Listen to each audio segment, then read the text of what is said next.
Hello, this is your girl, Michelle Hope Walker. Welcome to Michelle Hope Walker Speaks. Woo woo!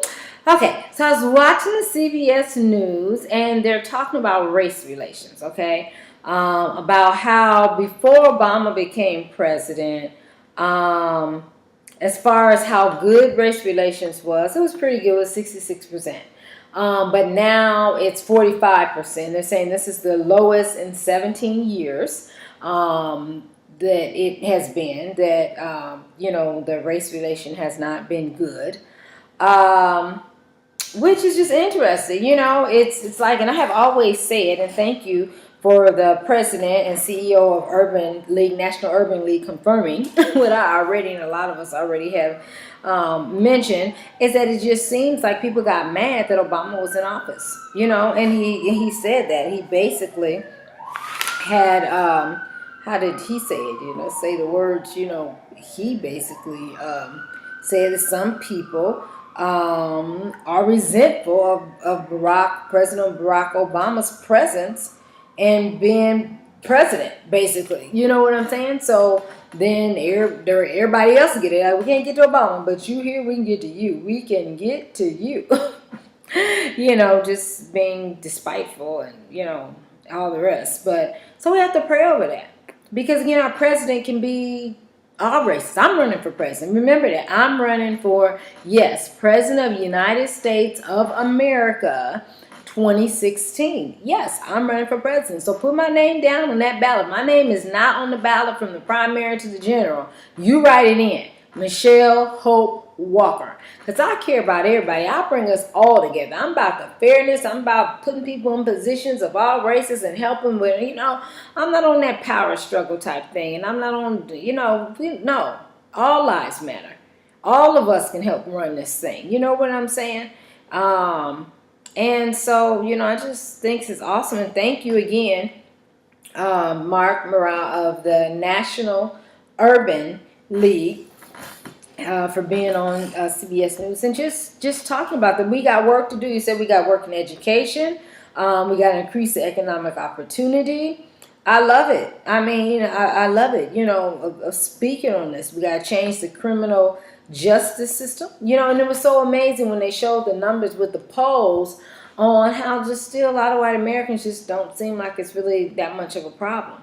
Now, the difference they showed with the Brown and the Garner is that with the Brown, Michael Brown incident, there was a high numbers and white Americans feeling like that the choice to not indict was right. I think it was like 57% or something like that. Like really? But that number did go down among whites with the Eric Gardner case, with them being able to see it right there and see the injustice done. Only 27% of whites felt like that was right to not indict the officer. So, white America, we go through a whole different thing. I'm just going to tell you, I love everybody, I'm mixed with different stuff, you know what I mean? But, I love everybody, but everybody don't love me and people that look like me. And we relate to that. And for some, all of us deal with it in different ways, I tend to go more through the legal system. If I feel like I'm discriminated against or something, I write something up or do me a little lawsuit in a moment, because I'm like, this isn't right. I don't have to sit here and battle back and forth with you. I just go get an attorney. This is discrimination that you're doing, Some people, cuss back at people or just really, do other little things, dealing with. But white America, it's different. It's a different world for us. It's a different world for us. You all can trust all officers and police officers, and then it's for us. We gotta get to know the officer. We gotta see the officer work, that he's being just and fair. We don't just write off trust police officers because they have not always shown to be in our communities trustworthy. And so they have to build that, with us. Where I know a lot of times in white, especially high money status communities, they can trust their officers. They know the officers aren't going to treat them unfairly. We don't always get that same treatment. So there's a lot of stuff that when we drive, I can just remember times just being stopped, and I'm like, for what? I didn't even do anything wrong, but they just figure, I don't know what they figure,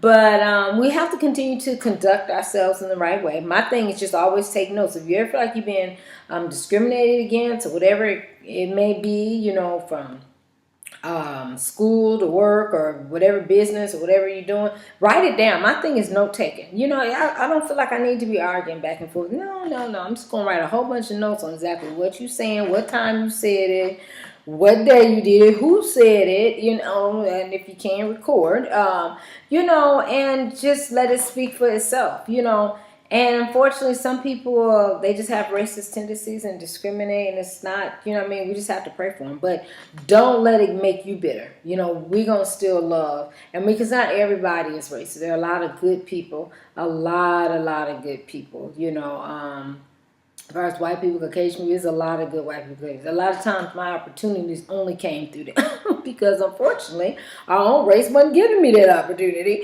So, and I'm not saying that's in every case, because then we have good African Americans that do help to support everybody, including their other African Americans. They include everybody. So, again, like I always tell you all, let's start with ourselves on treating people right.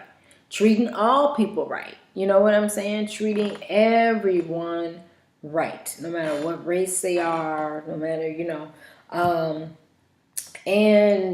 let's increase this race relations. But, I think the bigger piece of constantly listening, hearing this, and is one that I just want to say that I think more white people need to understand the plight or try to understand the plight that African Americans go through. Because out of all the different races and ethnicities, African Americans are the ones that get treated more harshly than any other race, And research, has shown that. I don't just get that from making up my head, but research has shown that. You can Google it or look in your journals, and stuff, your collegiate journals. But it's in there, and so, try to be understanding. Don't just brush off, oh, no, they was doing something wrong. That's why they, the color makes a difference, and that's where I like where Marc Morial, the National Urban League, was talking about. It hits that we got to look at the criminal justice system overall. We got to look at the training. I really believe that we got to look at the training because unfortunately sometimes these officers are trained that people of color are the criminals.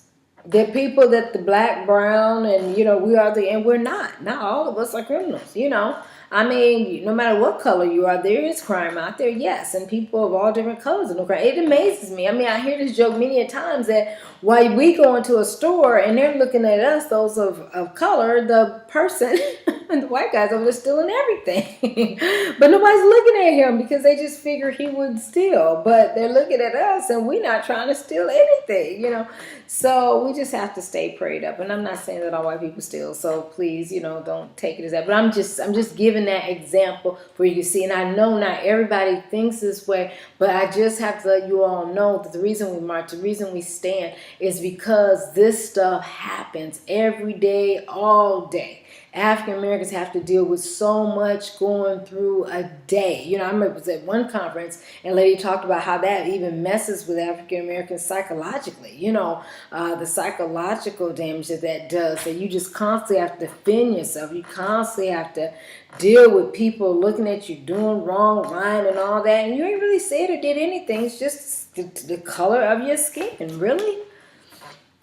So we just have to stay prayed up. We have to stay prayed up. We have to stay marching. I'm glad to see that all races are coming together marching. Everybody's standing up that all lives matter. I love that. I love that because that's real. This is a movement that we do all together. Civil rights movement, there was all kind of races in that movement. I hate when people just think civil rights movement, that's just a black movement. No, that's all of us. Lives matter. This is a humanity thing. All lives matter. So stay prayed up, stay doing your part. And that's first of all, loving yourself, love God, stay prayed up, doing what God called and told you to do, because people are watching you. So if you're doing what God's leading you to do, do the best you ability. Nobody's perfect. You just do the best you can each day. You are encouraging and inspiring others around you to go after their goals and what God has called and told them to do. Then make sure you loving your family. You know what I'm saying? Love your family. And your friends, because some people want to go all the way across the world to show love to somebody, and me mugging their own family in the house. Really? Show them love too, They got to put up with you all day. They really should be the ones getting shown love inside that household, because they are right there with you 24/7. So show your family love. As the holidays approaching, show your family love. I know, well, they do this and that. Well, all of us do something. None of us are perfect, but people still love us. So we got to look beyond people's faults and still love them, And then branch all that out into the community. Participate in these marches or go online. Keep the issue time. This is a good time and season to continue that discussion of race. So hopefully we can get further in this. You know what I'm saying? That we can keep talking about it, and so people understand, okay, let me, it's not just that they always doing something wrong. No, it's just that they're being treated differently by the police. Two people can do the same thing, but based on the race, they're gonna get treated differently. Okay, one's gonna get treated more harsher than the other one. So, and that's unfair. So, good discussion, CBS News. Thank you, Marc Morial from the National Urban League, president and CEO. And, we just keep doing what we got to do, and stay prayed up. Okay, y'all have a blessed day. This is your girl, Michelle Hope Walker. You can call me at 323-338-6580. 323-338-6580. You can follow me on Twitter, Hope_speaks. Have a blessed day.